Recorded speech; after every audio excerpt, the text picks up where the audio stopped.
No sé exactamente qué pasó, que todo de repente ya cambió. En nuestro diariamente lo bonito tristemente terminó. ¿A dónde va nuestro amor?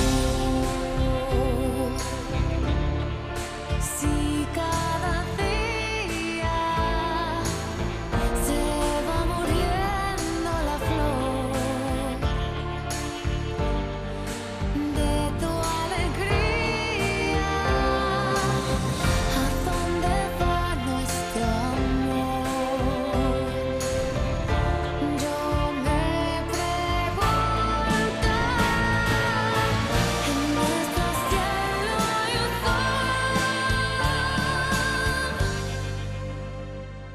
en agonía.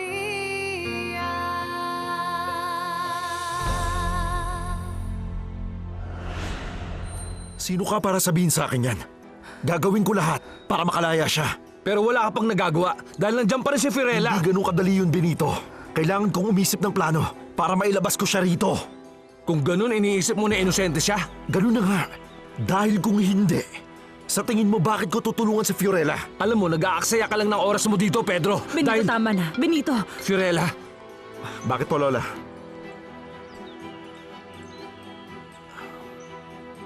Opo, sige po.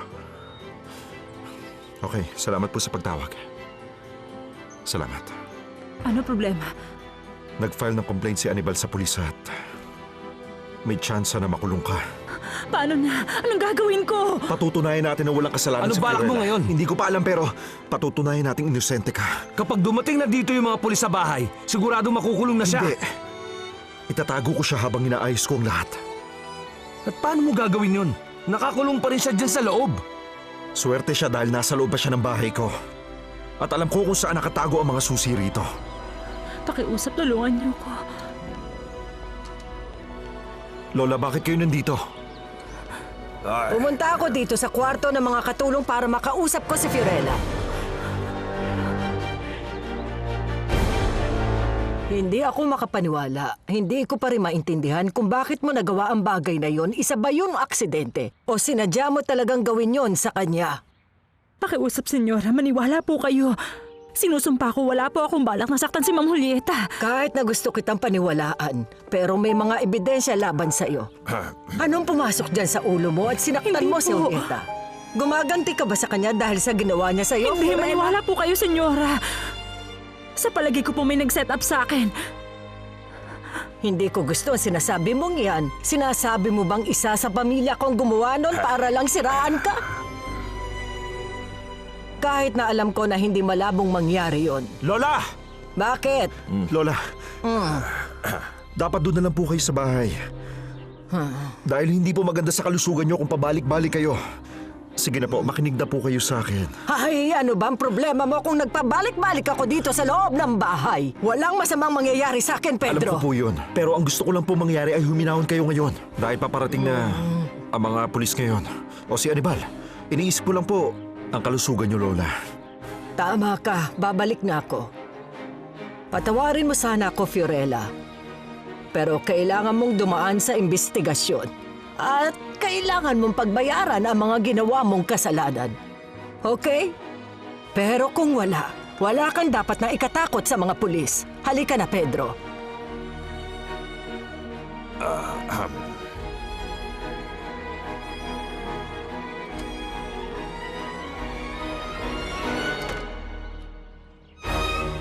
Susunod na lang po ako.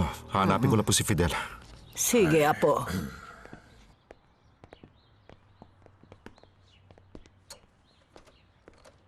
Nakalabas na ba siya? Nakita mo ba siya? E ano pang hinihintay mo? Malapit nang dumating yung mga Hindi pulis. ba sinabi ko na kailangan mo munang gumawa ng plano, Benito? Sa tingin ko, dadalhin ko siya sa isang lugar kung saan siya ligtas. At saan naman yon? Sa isang tagong lugar sa rancho. Ilalabas mo siya para ikulong lang ulit doon? Pero hindi yun isang kulungan. Pero nandito pa rin yung sa rancho. Kahit na sabihin mong taguyod, sigurado akong lilibutin nilang rancho para lang Meron mahanap ka pa siya. bang ibang naiisip na ideya? O gusto mo lang talaga na inisin mo ako, Benito? Kahit na gustuhin ko, mas mahalaga pa rin sa akin na maialis siya dito sa lugar na ito.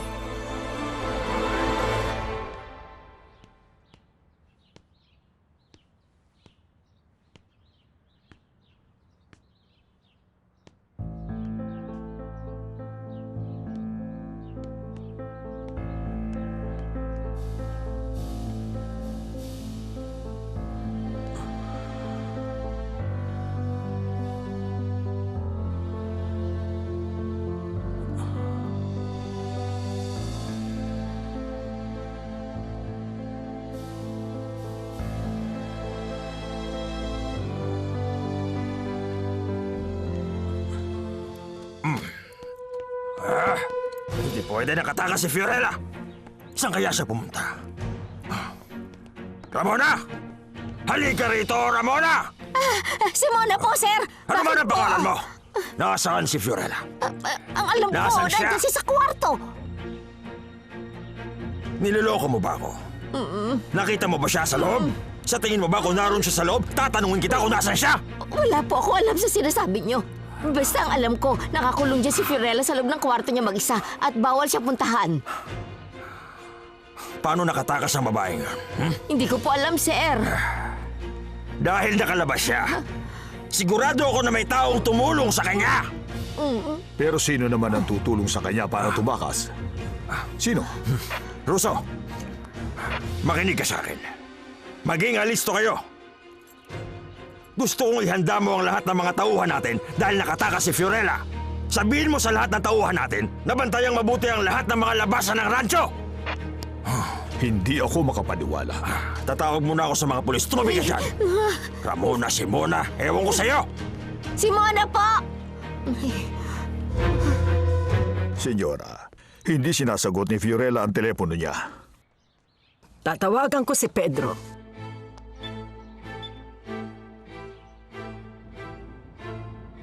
Bakit po, Lola?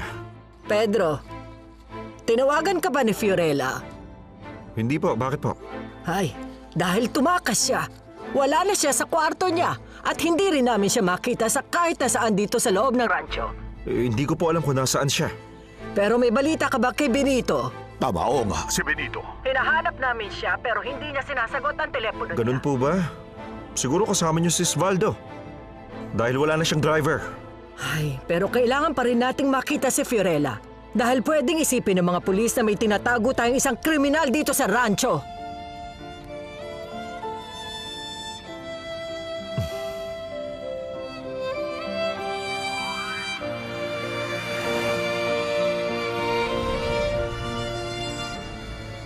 Hindi. Ayokong pumayag na itago mo ulit dito si Fiorella. Itinatago mo ba siya uli kay Sir Vittorio? Anak, tama na. Sa tingin ko sobra ng ginagawa mong ito. At sobra na ang pahirap na binigay mo sa amin nung una mo siyang itinago sa tao mo yon dahil pinilit mo kami na magsinungaling. Hindi niyo na po siya lolokohin. Itatago niyo lang siya sa mga pulis. Ano? Isa ka ng kriminal ngayon? Nagkakamali kayo, hindi kriminal si Fiorella. Ibinintang lang sa kanya ang isang krimeng hindi niya ginawa. Tama. At sinusumpa ko kay Saint Biagio. Wala po akong ginawa, Madam Adela. Maniwala po kayo sa akin dahil wala akong ginagawang masama. Alam ko ang reaksyon na yan. Mama, Papa, hindi po ako lalapit sa inyo kung hindi ko kailangan. Emergency family meeting ngayon na. Okay. Hindi magandang kutob ko rito. Dahil tinago na rin nila ako noon. Kaya nga sa bahay ka na namin itatago ulit, Fiorella. Hindi. At dito nasisigurado ko na ligtas ka. Hanggang malinis ko ang pangalan mo. Dalhin mo na lang ako sa hotel. Dahil nahihiya na ako sa abalang ginagawa ko, Fiorella, Pedro. makinig ka. May mga kamera sa hotel. May mga guards doon. At maraming mga tao. Mas ligtas ka rito. Maniwala ka, Fiorella. Pero nararamdaman kong ayaw nila ako rito, Pedro.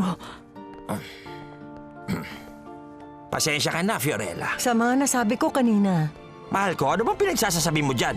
Nakalimutan mo na ba na maaari tayo magkaproblema sa mga pulis? Pero Reynaldo, alam mo naman na para ko na rin isang tunay na anak si Fiorella. Dahil kailangan niya ako, tutulungan ko siya. Maraming salamat po. Maraming salamat, Madam Adela. Maraming salamat. Salamat. Salamat po. Pero ilang araw lang, ha? Reynaldo, Malaking tulong na pong ilang araw na ibibigay niyo sa akin. Pero ibig sabihin nun, ilang araw din kaming maghiwalay ni Gianna. Pero salamat po. Pasensya ka na pero medyo malabo yata na madala ko rito si Gianna. Dahil binabantayan siya ni Dante. Umaga man o gabi. Okay lang, Pedro.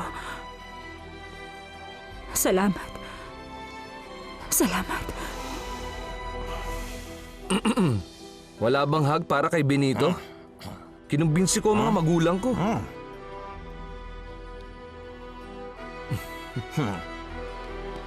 Salamat, Benito.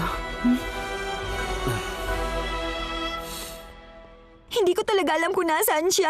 Sana nga alam ko, para hindi na ako nag-aalala ng ganito para sa kapatid ko si Ate Fiorella. Minahong ka lang. tandaan mo kapag hindi ka nagsabi ng totoo, pwede ka rin hulihin ng mga pulis, Gianna. Ikaw lang naman ang iniisip ko, Iha. Pwede kitang kasuhan ng obstruction of justice. Kung itinatago mo man siya. Pero nagsasabi po ako ng totoo. Wala namang ginawa sa Ate Fiorella. Sa tingin mo, wala lang yon? Muntik na ngang mabulag si Senyora Julieta. Hindi magagawa na Ate Fiorella ang mga binibintang nyo. Sigurado ako may nag-set up lang sa kapatid ko. Pero kung talagang malinis ang konsensya niya, bakit siya nagtatago? Ang gagawin lang naman ng pulis sa kanya, kakausapin siya at hihingan ng statement para mapatunayan kung inosente siya sa ibinibintang sa kanya. Bakit Yun lang. hindi muna natin siya bigyan ng ilang minuto para marelax siya? Dahil sa tingin ko kabado si Gianna at hindi niya naiintindihan ang mga nangyayari. Tandaan mo bilang nobyo ng kapatid mo at gusto lang naming malaman sa'yo ay kung nasaan ang kapatid mo ngayon. Alam ko, Don Vittorio. Naiintindihan ko. Pero hindi ko talaga alam kung nasa sa Ate Fiorella. Hindi ako naniniwala sa'yo dahil ginawa mo na rin ito sa akin noon para maitago siya sa akin. Sinasaktan niyo po ako. Ay, pasensya na, Gianna. Patawarin mo ako. Nadala lang ako dahil desperado na kasi ako. Dahil nawala na naman si Fiorella sa pangalawang pagkakataon. Ano ginagawa mo? Chine-check ko yung mga security camera para makita kung kinuha ng Fiorella yung gamot sa kwarto ni Lola pero dahil wala akong makita, inisip ko na baka nandun na yung gamot. At hindi siya nagdala nun, tulad ng duda natin. Wala akong makita. At bakit mo naman gustong tulungan si Fiorella? Humingi ng tulong sa akin si Gianna. Close na talaga kayong dalawa ni Gianna dahil sinusunod mo mga pabor niya. Bakit? Meron bang mali sa ginawa ko, Simona? Ay, naku. Pasensya na po kayo. Hindi naman sa nakikialam ako, ha. Alam kong hindi niyo hinihingi ang opinyon ko. Pero sa palagay ko po walang ginagawang mali si Fiorella. Pero ngayong tumakas siya, may duda na rin ako. Tumakas si Fiorella? Basta ang alam ko, nawawala siya. Magkasama ba sila ni Gianna? Hindi, mag-isa lang siya. At si Gianna ang tinatanong ng mga pulis ngayon. Bakit ganito ang kape mo, Simona? Bakit? Ano bang problema sa kape ko? Hindi mo ba nagustuhan? Ako naman ang lagi nagtitimpla ng kape mo. Nakatakas siya at hindi pa rin siya nakikita hanggang ngayon. Hindi ako makapaniwala. Siguradong may tumulong sa kanya. Hindi natin alam kung nasan siya. Baka nandito siya ngayon. Oh, Diyos ko, huwag niyo sabihin nandito siya ngayon. Anibal, tumigil ka, nakikiusap ako. Huwag mo namang takutin si Julieta. Pero may punto siya, seryo. Mapanganib ang babaeng yon. Tumakas siya dahil guilty siya doon sa nangyari. Sigurado akong matagal niyang pinaplanong gawin yon. Sa akin palagay, tinutulungan niyo siya. Dahil hinayaan niyo makatakas ang babaeng yon. Kaya naman, ako na mismo ang pupunta sa pulis. Nakakilala ko at sigurado tutulungan nila ako. Sige. Mauuna na rin ako, Julieta. Sigurado akong hindi na mapakali si Eloisa dahil sa mga nangyayari sa bahay. Babalik din ako. Salamat. Bye, Julieta. Seryo. Maayos din ang lahat. Makakabuti sa'yo kung magpapahinga ka at kumain ka ng kumain para lumakas ka. Okay? Ang tanging gusto ko mangyari ngayon ay mabulok sa kulungan ng babaeng yon. Pero nagtataka ako. Paano kung hindi nga alam ni Fiorella na masama para sa mga mata mo ang gamot na ibinigay niya sa iyo, Julieta? Siyempre alam niya yan. Plinano niya yon para mabulag ako. Dahil hindi niya ako gusto. Talagang napakasama niya. Ay, Galit ka pa rin ba sa akin? Tandaan mo, dahil sa akin, hindi ka nahuli ng mga pulis at wala ka sa loob ng kulungan. Ganun ba? Huwag mong kalimutan na ikaw ang may kasalanan kung bakit ako napunta sa Rancho Los Angeles. Tama ka, Benito. Galit pa rin ako. Pero Fiorella, kalimutan mo na yon. Dahil lalo ka lang magagalit at hindi maganda yun. Madali mo nasasabi sa akin yan dahil hindi naman ikaw ang hinahabol ng mga polis dahil sa isang bagay na hindi ko naman ginawa. Fiorella, Diba? pwede bang mag-usap tayo? Sige, mag-usap na kayong dalawa. Ano bang gusto mo? Pwede bang iwan mo kami? Okay, sige. Alis muna ako.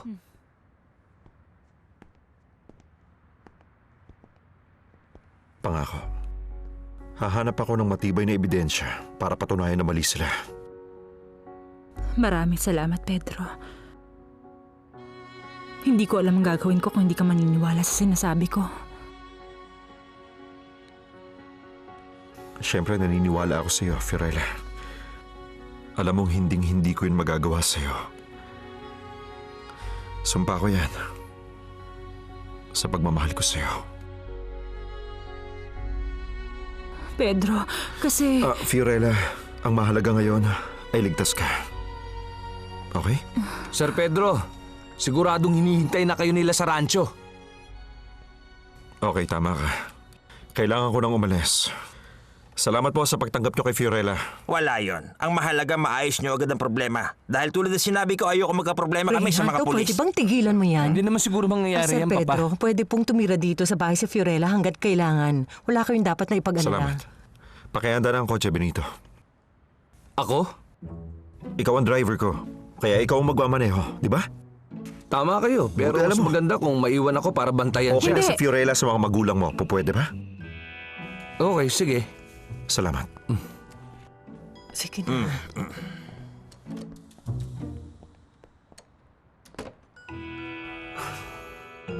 Mag-iingat ka, iho. Kayo rin. Ay, Fiorella, alam mo bang napakasaya ko na makita ka ulit? Ay, Madam Adela, hindi ko masasabi na ganun din ako. Dahil nung huling nandito ako sa bahay niyo, hindi niyo sinabi sa akin na kilala niyo si Vittorio. Teka, nagkakamali ka dyan. Talaga? Dahil tsaka pa lang namin nalaman ang lahat nung umalis ka dito sa bahay namin. Hindi pa namin siya kilala noon. ay ganun nga. Itinago rin sa amin ng anak ko ang lahat ng tungkol kay Vittorio kaya makinig ka muna. Pero sana wag mong isipin na masama siyang tao. Hindi naman talaga yun ang ugali niya. Nagawa niya lang yun dahil sa siya ay... Mali yung ganon? Di ba ganon si Benito? Hindi. Stupido. Tama. At saka Stupido nga siya. siraulo, ha? Siraulo nga siya. Tama. Teka, tama na yan. Hindi man lang siya nag-iwan ng sulat. Ganun lang. Bigla na lang siya nawala na parang bula. Pero okay lang sa Gianna. Tingnan mo, baka nandun lang siya sa bahay ni Vittorio ngayon. Hindi, imposible yun. Dahil nandito siya at hindi niya alam kung nasan si Ate Fiorella. Ewan ko, siguro nagpunta siya ng embassy para humingi ng tulong dun. Hindi, Sir Gael. Kilala ko ang kapatid ko. Hindi niya ako iiwan dito. Hindi niya ako iiwan mag-isa. Kung gano'n naman pala, wala kang dapat ay pag-alala, Gianna. Tandaan mo, okay lang ang ate mo, okay? May nakita ka ba doon sa mga videos? Para mapatunayan na wala siyang ginawa. Kung ganun, hindi pa okay ang lahat. Hanggat walang ebidensya, hindi pa rin mapapatunayan na wala kang ginawang mali ang kapatid ko. Sigurado akong hindi nila paniniwalaan si ate. Huwag po kayo mag-alala. Sinabihan ko na po ang mga kasama ko sa pulisya at ginagawa na po namin ang lahat. Salamat. Nagtitiwala ako sa iyo at sa lahat ng mga kasamahan mo at makikita niyo siya. Dante, Bakit pwede po? bang samahan mo siya sa paglabas niya ng rancho at ipagpasalamat mo ako sa Opo, mga senyor. kasama mo? Sige po. Salamat. Ay, nasaan kaya siya? Hello, si Benito to. Hindi ko masasagot ang tawag mo dahil may ginagawa ko. Mag-message ka na lang. Benito, 5 beses na akong tumatawag sa iyo. Tumawag ka kapag nakuha mo ito. Kinakailangan kitang makausap. Teka nga, ngayon ko lang napansin na maghapon nang wala si Pedro dito. Ano bang nangyayari? Senyora, hindi po kaya may kinalaman si Senyor Pedro sa pagkawala ni Fiorella? Sa tingin ko, busy lang talaga ang apo ko sa pagpapatakbo ng kumpanya namin kaya maghapon na siyang wala dito. Marami siyang inaasikaso. Napakalaki ng responsibilidad niya. Tapos sasabihin mo na mag-aaksaya ng oras ang apo ko para lang tulungan ang isang hamak na katulong na tumakas dito sa bahay natin? Hindi pa rin sinasagot ni Benito ang tawag ko. Ay, baka siya ang nagtakas kay Fiorella. Si Benito! Siguro, pero paano? Pasensya na kayo pero alam nyo, medyo gumagabi na at nag-aalala na rin ako. O paano, mauna na ako. Sige po.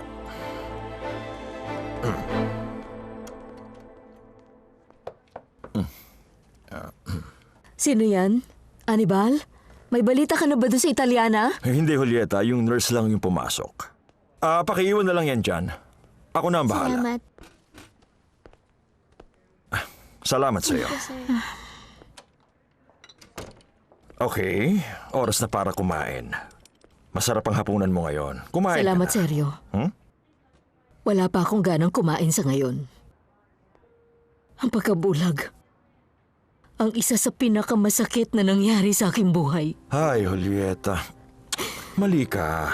Alam mo, wala man ako dyan sa katayuan mo ngayon, Julieta. Dahil alam ko nagagaling ka. Tiwala lang. Kaya ngayon, kakain ka ng marami.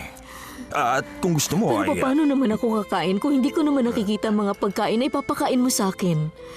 Paano ko malalaman na walang lasa ng pagkain na yan? Wala ka na rin bang tiwala sa akin ngayon? Ha? Kung gusto mo, amuin mo muna ang pagkain ipapakain ko sa'yo. Ha? O, ito na. Ito na, amuin mo muna bago mo isubo. Ito na, amuin mo muna. Siguro hindi naman yan karne. Hindi ito karne. Pero alam kong ito ang pinakapaborito mong kainin sa lahat. O, Kung ito ganon, kalabasa ba yan? na.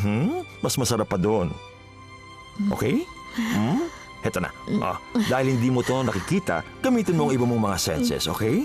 Ay, naku, Aitana, napakahirap mong isama sa pagsa-shopping. Ang dami mong sinukat pero ang konti ng binili mo. At ikaw, ang dami mong binili pero hindi mo naman gusto ang mga yan. Hindi ko binili yung mga damit dahil gusto ko, no? Kasama lang yun sa therapy ko para makalimutan ko ang lahat ng paghihirap ko sa pagtatrabaho sa opisina.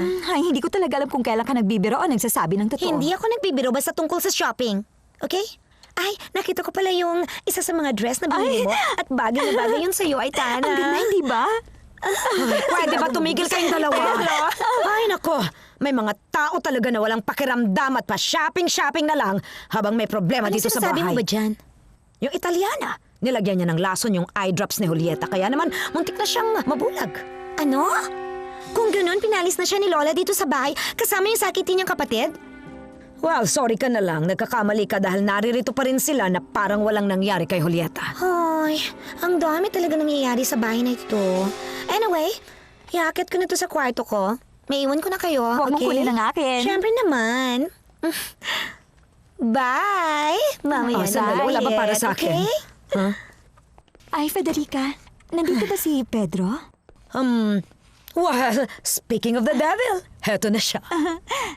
Kamusta? Tuloy tayo ngayon, di ba? Saan? Magdi-dinner tayo, di ba? Ay, oo nga pala. Sobrang busy ko kanina. Nakalimutan ko na, Aitana. Ako hindi. Bumili pa nga ako ng bagong damit, oh. Pasensya na pero pwede bang bukas na lang, Aitana? May gagawin kasi ako eh. Okay? Salamat sa pag-intindi. Sige. Bye. Naisip ko lang may kinalaman kay mga bagay na gagawin ni Pedro dun sa nawawalang Italiana. Makakakita ka ulit. Kailan mangyayari yan, seryo? Natatakot ako mabulag habang buhay. Ayokong iasa ang aking sarili sa iba. Naiintindihan mo ba yun? Hindi ko sinasabi sa iyo na habang buhay ka nang aasa sa iba mong pakiramdam. Pero alam mo, hindi kasi natin alam kung hanggang kailan magiging ganyan ang kondisyon mo. Paano kung tuluyan na ako hindi gumaling? Paano kung mabulag na nga ako? Huwag mong sabihin yan. At kung mangyari man yun, ako na ang magiging mga mata mo. Seryo, hindi ako naniniwala dyan. Lagi ka pa rin nasa kasiyahan at iiwan mo lang ako mag-isa sa bahay. Posible mangyari yon dahil walang magtsatsaga sa isang bulag. Huwag. Sigurado ako. Huwag kang magsalita ng ganyan. Ayokong maging nurse mo. Ang gusto ko ay maging partner mo. Kaya naman sa tuwing madatapa ka, nandun lang ako sa tabi mo. At gusto ko rin palagi tayong magkasama sa bawat araw na lumilipas. Ay, naku, seryo, pwede ba? Huwag mo na nga akong lokohin. Gusto mo lang gumaan ang aking pakiramdam. Hindi. Mali. Hindi ka naniniwala? O heto, pakiramdaman mo to. Dali. Hayan. Pakinggan mo. Sa tingin mo ba nagsisinungaling ako? Hindi. Nagsasabi ka nga ng totoo. Sabi sa iyo eh.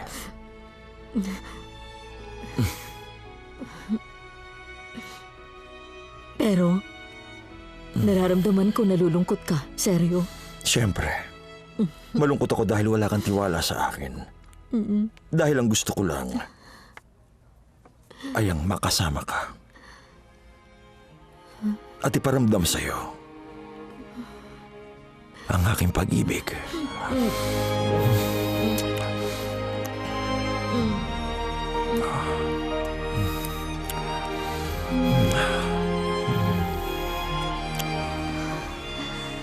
Bakit ganun? Kung kailan nawala ang aking paningin, tsaka ko nakita ang tunay na ikaw. Pangalawang beses nang ginawa sa akin yun ni Pedro. Ay, sana pala kinuha ko yung red, no? Sigurado akong kinansel niyang lakad namin para sa Italianang yon. Ay, dapat pala hindi ko binilang isang ito. Ang weird ng design, di ba? Alam mo, Roxy, napansin ko na wala akong makausap ng maayos sa loob ng bahay na ito. Aalis na ako! Hay, ano ka ba? Huwag ka masyadong OA dyan, Aitana. Mas lalo kang hindi papansinin ni Pedro kapag pinagpatuloy mo yan. Pwede bang tigilan mo ang pagsisimangot mo? Asan ba yon? Ay, yung napakagandang dress na binili mo kanina nung nag-shopping tayo sa mall. Ano ba? Sana wala ako sa mood. Hindi mo ba naiintindihan na si Pedro lang ang gusto ko makausap? Ay, basta gawin mo na lang yung ipinayo ko sa'yo. Para sabihin ko sa'yo, ginawa ko ng lahat ng pinayo mo. At hindi ako papahig na basta na lang ako may tsapuwer sa buhay ni Pedro. Bahala ka nga. Hey, umalis ka na nga. Roxana, alam mo na yung nangyari kay Julieta, hindi ba? Oo, kaya sigurado na talaga ako may sumpa ang ranchong to. At wala ka namang kinalaman sa mga sumpa na yun, hindi ba? Alam mong may kakayahan akong gawin yon kung gusto ko, lalo na sa mga taong kinaiinisan ko. Tama. Alam ko, pero ang tinutukoy ko lang naman ay yung tungkol sa eye drops. At sa tingin ko, wala ka namang kinalaman doon. Sinasabi mo bang ako may pakana sa kanya, Hindi, tinatanong ko lang naman baka may alam ka. Pero, ikaw ba? Hindi, no? Dahil marami ako mas magandang plano kaysa doon sa ginawa nila kay Julieta. Okay, pero ayaw mo kasi dun sa mga Italyana kaya naman naisip ko na baka... Higit pa na ng galit ko sa kanila at ayoko na silang makita pa ulit. Pero alam mo ba, kahit ayoko sa kanila, hindi ko magagawa ang kunin yung gamot niya na muntik nang ikamatay ng katulong na yon. Kaya wag mo akong pagbibintangan, okay? At isa pa, nakita mo nag-shopping ako, hindi ba? Alam ko, napakagandang alibay niya, Roxana. Okay, sige. Naniniwala na ako inosente ka. Pasensya na. Ang lahat kasi rito ay sinisisi kay Fiorella. Kahit na hindi dapat. At Dahil paano mo nasabi sa akin yan? nakausap po si Gianna at sinabi niyang... Oh, naniniwala ka pala dun sa sakitin mong kaibigan. Huwag mo nga siyang tawagin ng ganun, okay? Gaano na ba kayo ka-close ngayon? Ay naku, pwede ba Roxana? Tigilan mo na nga yan. Napaka-childish mo talaga. At sino kaya ang childish sa ating dalawa, no? Siyempre, ikaw, Rox. Alam mo, kailanman hindi nagkamali ang pag-ibig. Pero may asawa ko. At ikaw. Sige, inaamin ko, mahilig akong mag-party, mahilig akong mababae, pero handa akong magbago para sa'yo. Magmula ngayon, hindi na ako titingin pa sa ibang babae. Pangako yan. Pero hindi kita mababantayan. Seryo. Dahil bulag na ako. Pasensya na, Julieta. Pero sa palagay ko kasi, paano ba to? Sigurado akong makakakita ka pang muli. Pangako yan, Julieta. Pagdating sa ganyang bagay, mas gusto kong wag paasahin ang sarili ko. Pero yung sa ating dalawa, nakukuha ko ang punto mo. Hanggat hindi natin sinusubukan, hindi natin malalaman, seryo. Tama. Kung ganoon, binibigyan mo ako ng pag-asa.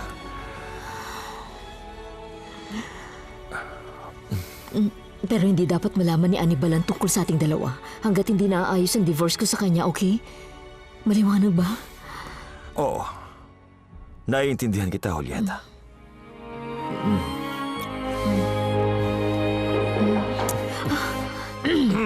Sige, tuloy ka. Mahal ko, galing na ako sa police station at nakausap ko na yung mga otoridad. Sila na raw ang bahala maghanap kay Fiorella. Oo, mabuti. Hindi ako makapaniwala. Natutuwa ako. Pero bakit hindi mo sinabi sa akin na pupunta siya kay Madam Adela? Gianna, hinaan mo lang. Walang ibang dapat na makaalam. Lagot talaga siya sa akin dahil iniwan niya ako mag-isa sa bahay na to. Bakit ganun siya? Alam ko na. Yayakapin ko siya na mahigpit. At pagkatapos nun, bigla kong Gianna, hilahin ang mas kamay mabuti niya. kung dito ka lang muna. Pero bakit naman? Kapatid ko siya. Tama, pero maraming naghahanap sa kanya. At ikaw ang magiging daan para makita nila si Fiorella. Bakit kailangan mangyari sa amin ang mga bagay na to? Magtiwala ka ngayon lang to, Gianna. Pangako ko yan. Talaga? Chine-check na ni Sir Gel ang lahat ng mga videos. Pero wala raw siyang nakitang ebidensya na pwedeng makatulong kay Ate Fiorella. Alam ko yun. Pero pangako ko, hahanap ako ng paraan. Magtiwala ka. Sinabi ng hindi ko po alam kung nasaan siya. Magkasama kaming dalawa ni Sir Pedro. Makinig ka. Isang krimen ang pagtatago ng isang kriminal at hindi lang trabaho mo dito sa bahay ang mawawala sa'yo, pati na rin ang kalayaan mo. Bakit hindi mo sagutin yan tumatawag sa'yo? Hindi ho. Natatakot ka ba na baka si Fiorella yan? Hindi ho.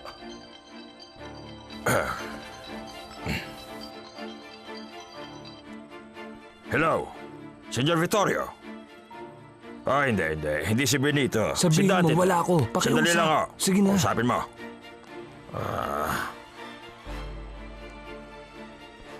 Hello, Don Vittorio? Benito, sa wakas sinagot mo rin.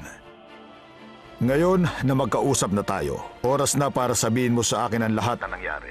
Alam nyo, hindi ko alam kung nasan si Fiorella ngayon. Benito, pakiusap. Desperado na talaga ako ngayon. Maawa ka. Ang tanging gusto ko lang ngayon ay makita si Fiorella. Nakikiusap ako sa'yo. Ako man gusto ko makita siya. Pero sinabi ko na sa inyo na hindi ko nga alam kung nasaan siya ngayon.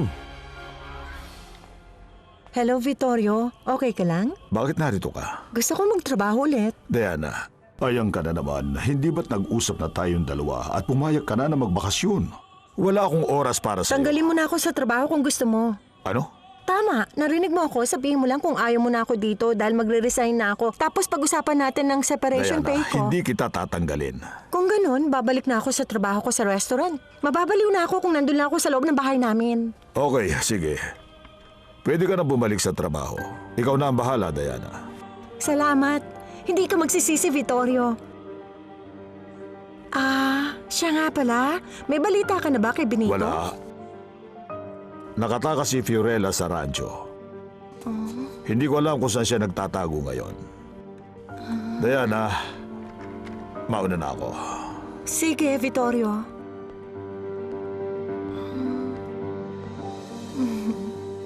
Mula nang dumating dito yung mga Italianang yun, nagkagulo na tayo dito sa bahay. Nagsimula yun nung mapagbintangan si Fiorella na nagnakaw nung singsing. Kung napalayas na sila noon, wala sanang masamang nangyari kay Julieta. Nakikipag-usap ba ako sa pader? Ay, pasensya ka na, Osvaldo, pero may binabasa kasi ako tungkol sa mga implants at tinitingnan Ay, ko yung mga Sonia. size. Utang na loob. Palagi na lang natin pinag-uusapan ng mga gusto mo pero hindi natin pinag-uusapan ng mga gusto ko. Alam mo, bahala ka na. Pagbihis ka, bababa na tayo. Okay ka lang? Oo, okay lang. Bigla lang ako nahilo. Pero okay na ako. Dito lang muna ako sa kama. Hindi ka kasi nagkakakain. Tapos kung ano-ano pang mga binabasa mo. Pwede bang badalhan mo na lang ako ng pagkain kay Simona? Sasabay tayong kumain sa kanila.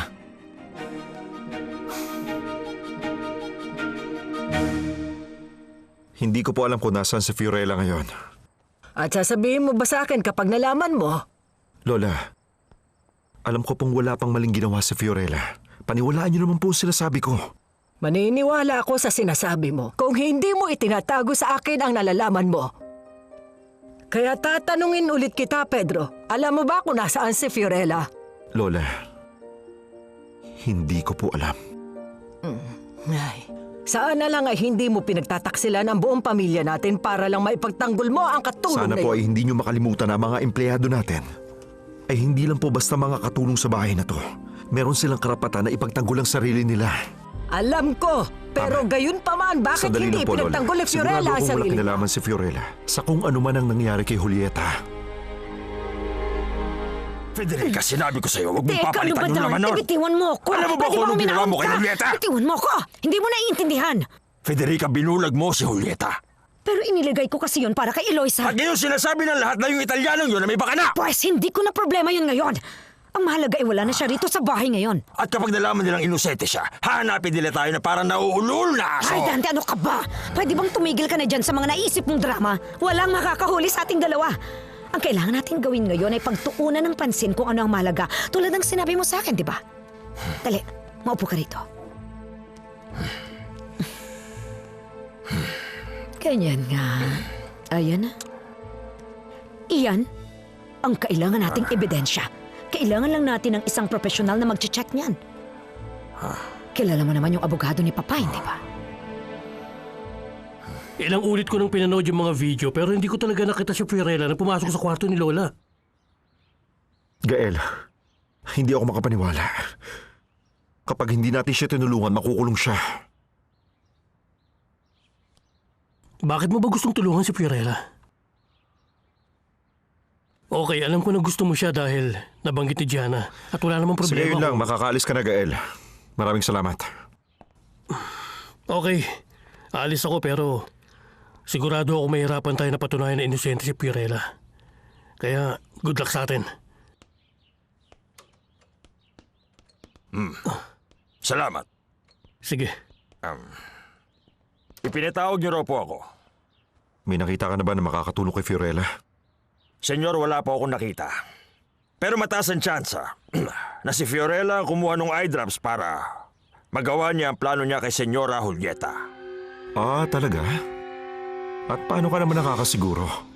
Halatang halata naman dahil hindi pumunta si Fiorella doon sa loob ng kwarto ni Senyora Eloisa para kunin ang eye drops na yon. Walang kuha yung mga kamera na pumunta si Fiorella sa loob ng silid. Sa aking palagay, dala-dala ni Fiorella ang eye drops na yon. Siya ang salarin, kaya tumakas. O hindi kaya, may mga tao na gusto siya ang mapagbintangan. Sigurado ako may ibang tao na naglagay nun sa kwarto ng lola ko para kunin yun ni Fiorella. Pero wala po tayong ebidensya para mapatunayan yon. Isa pa nakita ni Senyora Federica yung tunay na eye drops na nakapatong lang doon sa loob ng kwarto ni Senyora Eloisa. Kung ganon, baka may dalawang pampatak. Dahil alam kong inosente si Fiorella. Pero sigurado po ako sa isang bagay. Ano yun? Hindi pa po ako sigurado pero may tumulong kay Fiorella. At ang isa pang iniisip ko, si Fiorella ay nakakulong doon sa loob ng kwarto niya. At ako lang ang nag-iisang tao na may susi sa pintong yon, doon sa kwarto nila. Senyor, may ideya ba kayo kung sino yon? Wala akong ideya. Makakaalis ka na, Dante. Sige po, senyor. Fiorella, kumusta na pala yung puso ni Gianna? Sandali lang, Adela. Mas mabuti kung konti lang ang alam natin. Ay, Reynaldo, wala naman siyang pinatay na tao. Oo nga, pero may binulag siya. Pero ano ka ba? Ayaw niyo pa rin maniwala sa akin? Hindi. Inosente nga po ako. At alam niyo ba? Mang Reynaldo? Ano? Kung hindi kayo naniniwala, maraming salamat sa pagkain. Pero sa tingin ko, kailangan ko sandali. lang. Bakit ibig ko sabihin, Maupo ka Fiorella? muna sandali. Naniniwala naman kami ni Reynaldo na inosente ka. Tama, Okay lang po ba? Siya na, Fiorella. Sigurado po ba Maupo ka kayo? muna. Salamat. Sige na. Maraming Isipin mo, salamat, bahay mo Mang to, Reynaldo. ha? Kung ganon, sabihin mo kay Fiorella na naniniwala ka. At sabihin mo rin na wala siyang kakayahan na manakit ng sige. iba. Sige na, Reynaldo, magsalita ka na. Ano pang hinihintay mo? Alam mo. Ano ba, Reynaldo? Sige.